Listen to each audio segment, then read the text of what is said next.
A high-stakes diplomatic dishonoring in front of the cameras. The Israeli ambassador to Turkey, Ayalon, after being ordered to leave the country last night, was moved to the airport, then made to wait at airport security, remove his shoes, even have his hands screened for possible explosives. Security personnel at the airport in front of Turkish press breaking with standard diplomatic protocol, digging through his bags, grilling him with questions. It was embarrassing, perhaps even humiliating.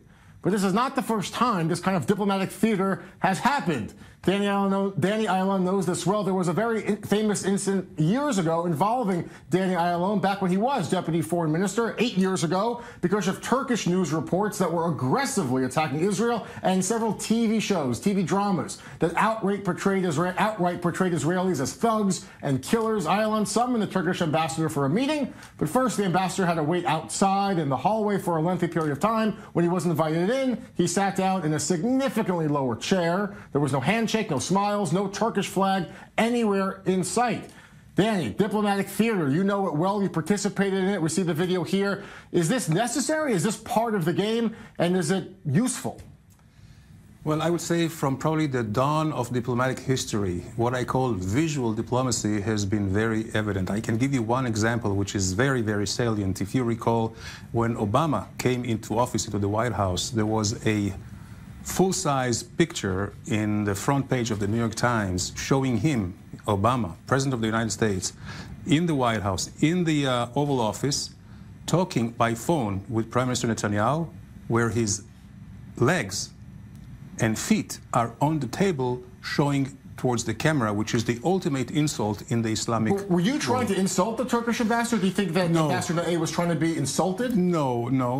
We just tried to make a point. And the idea was not to insult him, certainly not in a personal way, but to show the severity of the situation where the Turks have just condemned us. They have, as you mentioned, they show this, what is called the wolves, whatever it was, the series showing Israeli soldiers as Nazis killing babies indiscriminately, Palestinian babies.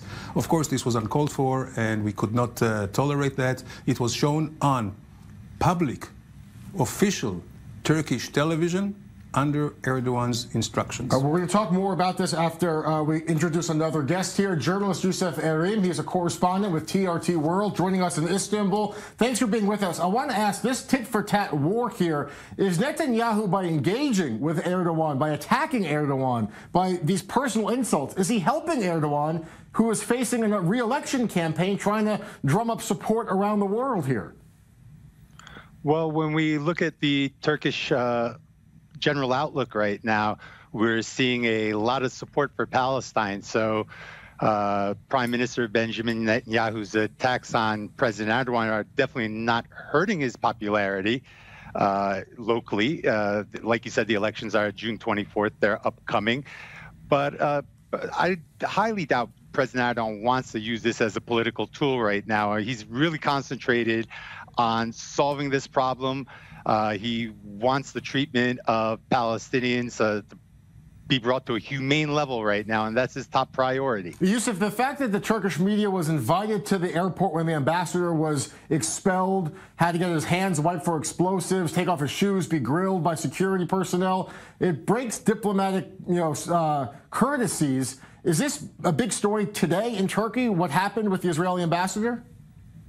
Well, it hasn't gotten the coverage in Turkish media as it has in the Israeli media. Now, these members of the diplomatic corps, whether it be ambassador, whether it be the Turkish ambassador or the Israeli ambassador, we have to remember beyond their title is representing a country, and they should be treated with the respect that you treat a country, despite the tensions or despite the diplomatic relations. I mean, as Mr. Ayalon stated before, that there was the incident a couple years ago where the Turkish ambassador was seated at a table seated at a seat much lower during a meeting. Now, that got a lot of attention over here. That's something that the Turks didn't forget. And in Turkey, it was viewed as very disrespectful, the way the media portrayed it, as the Israelis were trying to display the Turks as being inferior to them. So I can understand the Israeli media jumping all over this story the way they have.